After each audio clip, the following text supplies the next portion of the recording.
This beach is a wonderful setting for the children to play soccer, combining with the joy of the sports with the natural beauty of the coastal environment here at Baybay Boulevard, Borongan. Ang sarap sa pakiramdam makita yung mga kids na to, their laughter blending with the sound of the crashing waves as they chase after the ball in the soft sandy shore dito sa Baybay.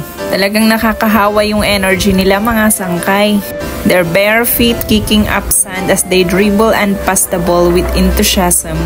The sound of their voices mingles with the rhythmic lapping of the waves, creating the symphony of the youthful exuberance and carefree delight.